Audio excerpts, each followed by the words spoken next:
मन्यवभूतोत इषवे नमः नमस्ते अस्तु धन्वने बाहुभ्यामुत ते नमः यात इषः शिवतमा शिवम् बभूवते धनुः शिवा शरव्या यातवतया नो रुद्रमृडया याते रुद्रशिवा तनोरघोरा पापकाशिनी तया नस्तनुवाशन्तमया गिरिशन्ताभिचाकशीः यामिषुम् गिरिशन्तहस्ते बिभर्ष्यस्तवे शिवाङ्गिरित्रताम् कुरु माहि गुंसेः पुरुषम् जगत् शिवेन वचसा त्वा गिरिशाच्छावदामसि यथा नः सर्वमिज्जगद यक्ष्मगुम् सुमना असत् अध्यवोचदधिभक्ता प्रथमो दैव्याभिषक् अहेगश्च सर्वाञ्जम्भयन् सर्वाश्च यातु धान्यः असौ यस्ताम्रो अरुण उत बभ्रुः सुमङ्गलः ये चेमागुम् रुद्रा अभितो दिक्षु श्रिताः सहस्रशो वैशाखम् हेडयीमहे असौ यो वसर्पति नीलग्रीवो विलोहितः उतैनम् गोपा अदृशन्नदृशन्नुदहार्यः उतैनम् विश्वाभूतानि सदृष्टो मृडयातिनः नमो अस्तु नीलग्रीवाय सहस्राक्षाय मीढुषे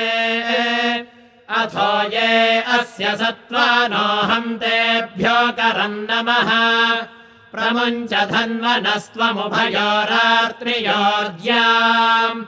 याश्च ते हस्त इषवः पराता भगवो वप अपतत्यधनुस्त्वगुम् सहस्राक्षशते शुधे निशीर्य शल्यानाम् मुखा शिवो नः सुमना भव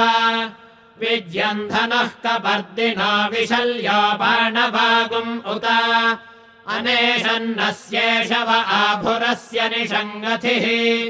याते हेतिर्मेढुष्टमहस्ते बभूवते धनुः तयास्मान्विश्वतस्त्वमयक्ष्मया परिद्भुजा नमस्ते अस्त्वायुधाय नातताय धृष्णवे उभाभ्यामुत ते नमो बाहुभ्याम् तव धन्वने परिते धन्वनो हेतिरस्मान् वृणक्तु विश्वतः अथो य इषुधिस्तवारे अस्मन्निधेहितम् नमस्ते अस्तु भगवन् विश्वेश्वराय महादेवाय त्र्यम्बकाय त्रिपुरान्तकाय त्रिकालाग्निकालाय कालाग्निरुद्राय नीलकण्ठाय मृत्युञ्जयाय सर्वेश्वराय सदाशिवाय श्रीमन्महादेवाय नमः नमो हिरण्यबाहवे सेनान्ये दिशाम् च पतये नमो नमो वृक्षेभ्यो हरिकेशेभ्यः पशूनाम् पतये नमो नमः सस्मिञ्जराय द्विषीमते पथीनाम् पतये नमो नमो बभ्रुषाय विव्याधिनेन्नानाम् पतये नमो नमो हरिकेशायोपवीतिने पुष्टानाम् पतये नमो नमो भवस्य हेत्यै जगताम् पतये नमो नमो रुद्राय तथा विने क्षेत्राणाम् पतये नमो नमः सोतायाहन्त्याय वनानाम् पतये नमो नमो रोहिताय स्थपतये वृक्षाणाम् पतये नमो नमो मन्त्रिणे वाणिजाय कक्षाणाम् पतये नमो नमो भुवन्तये वारिवस्कृताय औषधीनाम् पतये नमो नम उच्चैर्घोषाय क्रन्दयते पत्तीनाम् पतये नमो नमः कृत्स्नवीताय धावते सत्त्वनाम् पतये नमः नमः सहमानायनिं व्याधिनीनां पतये नमो नमः ककुभाय निषङ्गिणे सेनानां पतये नमो नमो निषङ्गिण इषुधिमते तस्कराणां पतये नमो नमो वञ्चते परिवञ्चते स्थायूनां पतये नमो नमो निचेरवे परिचरायारण्यानां पतये नमो नमः सृगावेभ्यो दिघागं सद्भ्यो मुष्णतां पतये नमो नमोऽसि मद्भ्यो नक्तं चरद्भ्यः प्रकृन्तानां पतये नमो नम उष्णेशिने गिरिचराय कुलुञ्चानां पतये नमो नम इषुमद्भ्यो धन्वाविभ्यश्च वो नमो नम आतन्वानेभ्यः प्रतिदधानेभ्यश्च वो नमो नम आयच्छद्भ्यो विसृजद्भ्यश्च वो नमो नमोऽस्यद्भ्यो विद्यद्भ्यश्च वो नमो नम आसीनेभ्यश्च यानेभ्यश्च वो नमो नमः स्वपद्भ्यो जाग्रद्भ्यश्च वो नमो नमस्तिष्ठद्भ्यो धावद्भ्यश्च वो नमो नमः सभाभ्यः सभापतिभ्यश्च वो नमो नमो अश्वेभ्योऽश्वपतिभ्यश्च वो नमः नमः व्याधिनेभ्यो विविध्यन्तेभ्यश्च वो नमो नम उगणाभ्यस्त्रगंहतेभ्यश्च वो नमो नमो गृत्सेभ्यो गृत्सपतिभ्यश्च वो नमो नमो व्रातेभ्यो व्रातपतिभ्यश्च वो नमो नमो गणेभ्यो गणपतिभ्यश्च वो नमो नमो विरूपेभ्यो विश्वरूपेभ्यश्च वो नमो नमो महद्भ्यः क्षुल्लकेभ्यश्च वो नमो नमो रथिभ्यो रथेभ्यश्च वो नमो नमो रथेभ्यो रथपतिभ्यश्च वो नमो नमः सेनाभ्यः सेनानिभ्यश्च वो नमो नमः क्षत्रभ्यः संग्रहेतृभ्यश्च वो नमो नमस्तक्षभ्यो रथकारेभ्यश्च वो नमो नमः कुलालेभ्यः कर्मारेभ्यश्च वो नमो नमः पुञ्जिष्टेभ्यो निषादेभ्यश्च वो नमो नम इषुकृद्भ्यो धन्वकृद्भ्यश्च वो नमो नमो मृगयुभ्यश्वनिभ्यश्च वो नमो नमस्वभ्यश्वपतिभ्यश्च वो नमः नमो भवाय च रुद्राय च नमः शर्वाय च पशुपतये च नमो नीलग्रीवाय च शितिकण्ठाय च नमः कपर्दिने च व्यक्तकेशाय च नमः सहस्राक्षाय च शतधन्वने च नमो गिरिशाय च शिपिविष्टाय च नमो मेढुष्टमाय चेषुमते च नमो ह्रस्वाय च वामनाय च नमो बृहते च वर्षीयसे च नमो वृद्धाय च संवृध्वने च नमो अग्र्याय च प्रथमाय च नम आशवे चाधिराय च नमः शीघ्रियाय च शेभ्याय च नम ऊर्व्याय च वस्वन्याय च नमः स्रोतस्याय च द्वीप्याय च नमो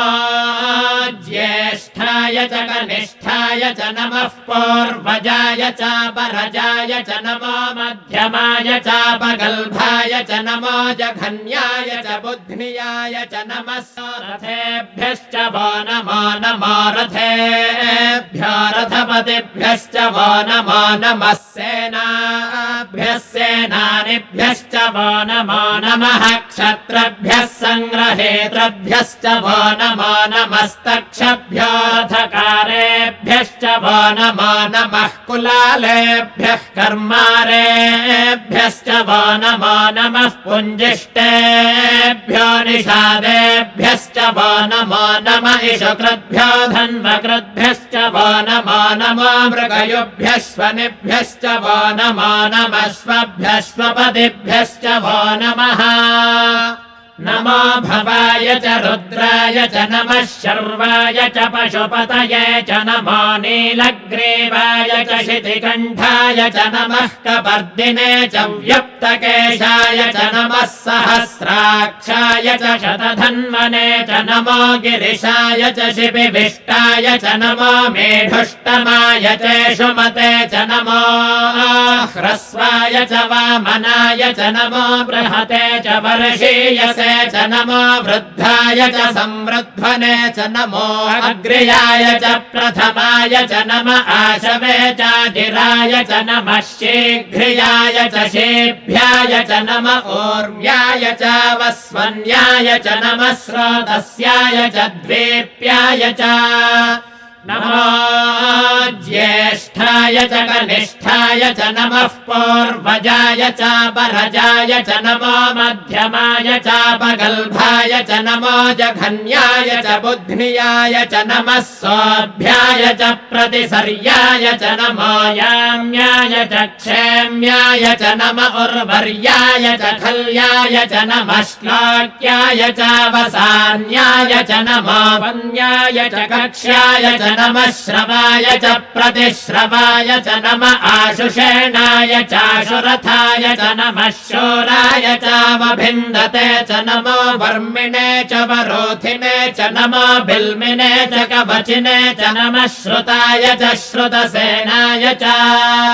नमो दुन्दुभ्याय च हनन्याय च नमो धृष्णवे च प्रमृषाय च नमो दूताय च प्रहिताय च नमो निषङ्गिणे चेषुधिमते च नमस्तीक्ष्णेषवे च युधिने च नमः स्वायुधाय च सुधन्वने च नमः श्रुत्याय च पथ्याय च नमः काट्याय च नीप्याय च नमः सोद्याय च सरस्याय च नमो नाद्याय च वैशन्ताय च नमः कोप्याय च भट्याय च नमो वर्ष्याय च वर्ष्याय च नमो मेघ्याय च विद्युत्याय च नम ईर्ध्याय च तप्याय च नमो वात्याय च रेश्म्याय च नमो वास्तव्याय च वास्तुपाय च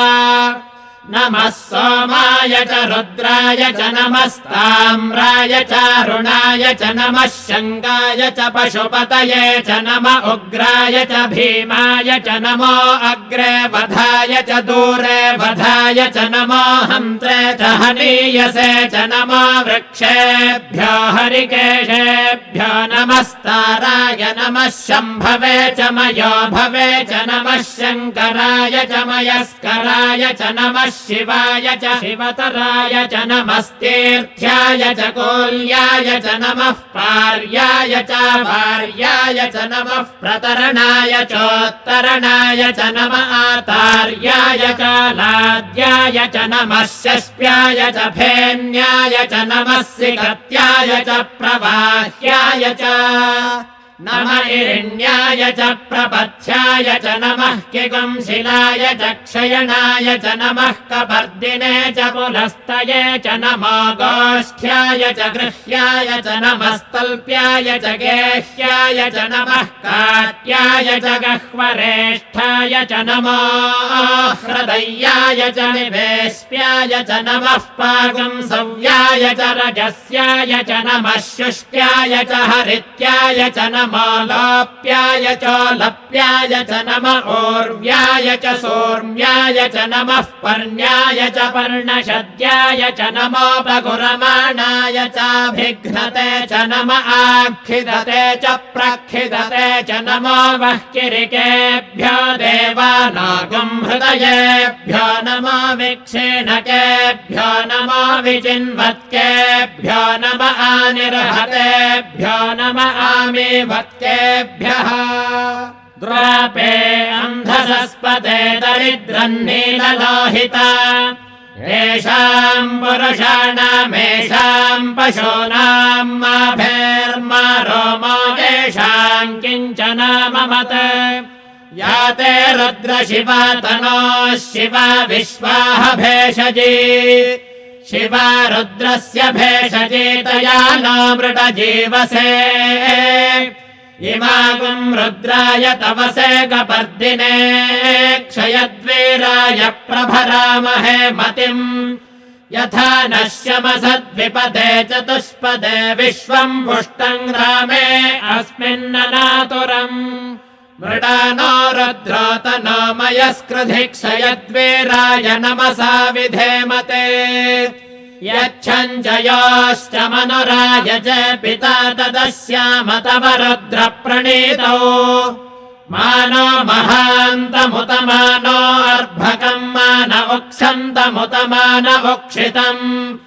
मानो वधीः पितरम् मोत मातरम् प्रियामानस्तनुवो रुद्ररीरिषः मानस्तोकेतनये मान आयुषि मानो गोषु मानो अश्वेषु रीरिषः वीरान् मानो रुद्रभामितो वधीर्हविष्मन्तो नमसा विधेमते आरात्ते गोघ्न उत पूरुषघ्ने क्षयद्वीराय सुम्नमस्मेते अस्तु रक्षा च नो अधि च देव ब्रोह्यथा च नः शर्म यच्छद्विबर्हाः स्तुहि श्रुतम् गर्तसदंयुवानम् मृगन्न भीममुपहत्नुमुग्रम् मृडाचरित्रे रुद्रस्तवानो अन्यन्ते अस्मन्निवपन्तु सेनाः परिणो रुद्रस्य हेतिर्वृणक्तु परित्वेषस्य दुर्मतिरघायोः अवस्थिरामघवद्भ्यस्तनुष्वमेढ्भस्तोकायतनयाय मृडय मेढुष्टमशिवतमशिवो नः सुमना भव परमे वृक्ष आयुधम् निधाय कृत्तिम् वसान आचर पिनाकम् बिभ्रदागहि विकिरितविलोहित नमस्ते अस्तु भगवः यास्ते सहस्रगुम् हेतयोऽन्यमस्मन्निवपन्तु ताः सहस्राणि सहस्रधा बाहुवोस्तव हेतयः तासामीशानो भगवः पराचीनामुखाकृधि सहस्राणि सहस्रशो ये रुद्रा अधिभूम्याम् तेषागुम् सहस्रयोजने वधन्वानि तन्मसि अस्मिन्महत्यर्णवेऽन्तरिक्षे भवा अधि नीलग्रीवाश्चितिकण्ठाः शर्वा अधः क्षमाचराः नीलग्रीवाश्चितिकण्ठादिवगुम् रुद्रा उपश्रिताः ये वृक्षेषु सस्पिञ्जरा नीलग्रीवा विलोहिताः ये भूतानामधिपतयो विशिखासः कपर्दिनः ये अन्नेषु विविध्यन्ति पात्रेषु पिबतो जनान् ये पथाम् पथिरक्षय ऐलभृता यव्युधः ये तीर्थानि प्रचरन्ति सृकावन्तो निषङ्गिणः य एतावन्तश्च भूयागुंसश्च दिशो रुद्रावितस्थिरे तेषागुम् सहस्रयोजने वधन्वानि तन्मसि नमो रुद्रेभ्यो ये पृथिव्याम् येऽन्तरिक्षे ये दिवि येषामन्नम् वातो वर्षमिषभस्तेभ्यो दश प्राचीर्दश दक्षिणा दश प्रतीचेर्दशोदीचेर्दशोर्ध्वास्तेभ्यो नमस्ते नो वृणयन्तु ते यन्विष्मायश्च नोद्वेष्टितम् वोजम्भे दधामि त्र्यम्बकम् यजामहे सुगन्धिम् पुष्टिवर्धनम् उर्वारुकमिव बन्धनान् मृत्योर्मुक्षीयमामृतात् यो रुद्रो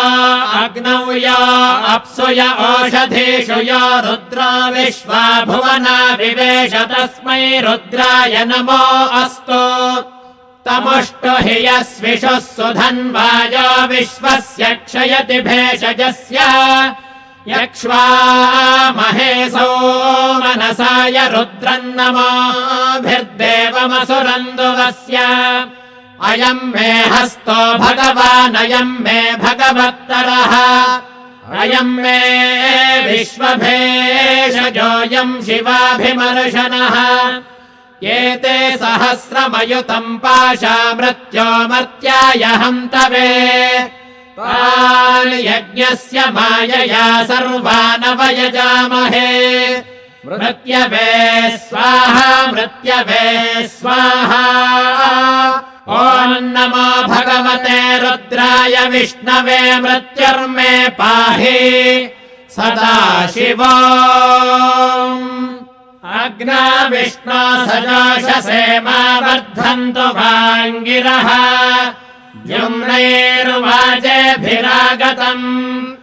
वाजश्च मे प्रसवश्च मे प्रयतिश्च मे प्रसितिश्च मे धीतिश्च मे क्रतुश्च मे स्वरश्च मे श्लोकश्च मे श्रावश्च मे श्रुतिश्च मे ज्योतिश्च मे सुवश्च मे प्राणश्च मे पानश्च मे व्यानश्च मे सुश्च मे चित्तम् च आधीतम् च मे वाक् च मे मनश्च मे चक्षुश्च मे श्रोत्रम् च मे दक्षश्च मे बलम् च ओजश्च मे सहश्च आयुश्च मे जरा च आत्मा च मे तनोश्च मे शर्म च मे वर्म च मेऽङ्गानि च मे स्थानि च मे परोगंसि च मे शरीराणि च मे ज्यैष्ठ्यम् च आधिपत्यम् च मे मन्युश्च मे भामश्च मे मश्च मे म्भश्च मे जयमा च मे महिमा च मे वरिमा च मे प्रथिमा च मे वर्ष्मा च मे द्राघुया च मे वृद्धम् च मे वृद्धिश्च मे सत्यम् च मे श्रद्धा च मे जगच्च मे धनम् च मे वशश्च मे त्विषिश्च मे क्रीडा च मे मोदश्च मे जातम् च मे जनिष्यमाणम् च मे सोक्तम् च मे सुकृतम् च मे वित्तम् च मे वेद्यम् च मे भूतम् च मे भविष्यच्च मे सुगम् च मे सुपथम् च मरुद्धम् च मरुद्धिश्च मे क्लृप्तम् च मे क्लृप्तिश्च मे मतिश्च मे सुमतिश्च मे शम् च मे मयश्च मे प्रियम् च मे नु कामश्च मे कामश्च मे सौमनसश्च मे भद्रम् च मे श्रेयश्च मे वस्यश्च मे यशश्च मे भगश्च मे द्रविणम् च मे यन्ता च मे धर्ता च मे क्षेमश्च मे धृतिश्च मे विश्वम् च मे महश्च मे संविच्च मे ज्ञात्रम् च मे सोश्च मे प्रसोश्च मे सीरम् च मे लयश्च मरुतम् च मे मृतम् च मे यक्ष्मम् च मे नामयच्च मे जीवातुश्च मे दीर्घायुत्वम् च मे नमित्रम् च मे भयम् च मे सुगम् च मे शयनम् च मे सोषा च मे सुदिनम् च मे ऊर्च मे सोनृता च मे पयश्च मे रसश्च मे घृतम् च मे मधु च मे सग्धिश्च मे सपीतिश्च मे कृषिश्च मे वृष्टिश्च मे चैत्रम् च औद्भिद्यम् च मे रयश्च मे रायश्च मे पुष्टम् च मे पुष्टिश्च मे विभुज मे प्रभुज मे बहुज मे भूयश्च मे पूर्णम् च मे पूर्णतरम् च मे क्षितिश्च मे यवाश्च मेऽन्नम् च मे क्षुच्च मे व्रीहयश्च मे यवाश्च मे माशाश्च मे तिलाश्च मे मुद्गाश्च मे खल्वाश्च मे गोधूमाश्च मे मसुराश्च मे प्रियङ्गवश्च मे नवश्च मे श्यामाकाश्च मे नीवाराश्च मे अश्मा च मे मृत्तिका च मे गिरयश्च मे पर्वताश्च मे सिकताश्च मे वनस्पतयश्च मे हिरण्यम् च मे यश्च मे सीसम् च मे त्रपुश्च मे श्यामम् च मे लोहम् च मे अग्निश्च आपश्च मे विरुधश्च ओषधयश्च मे कृष्णपत्स्यम् च मे कृष्णपत्स्यम् च मे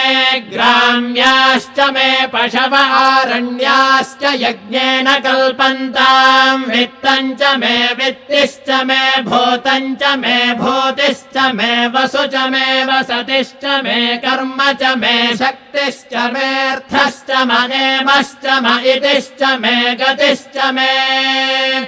अग्निश्च मलिन्द्रश्च मे सोमश्च मलिन्द्रश्च मे सविता च मलिन्द्रश्च मे सरस्वती च मलिन्द्रश्च मे पूषा च मलिन्द्रश्च मे बृहस्पतिश्च मलिन्द्रश्च मे मित्रश्च मलिन्द्रश्च मे वरुणश्च मलिन्द्रश्च मे त्वष्टा च मलिन्द्रश्च मे धाता च मलिन्द्रश्च मे विष्णुश्च मलिन्द्रश्च मे श्विनौ च मलिन्द्रश्च मे मरुतश्च मलिन्द्रश्च मे विश्वे च मे देवा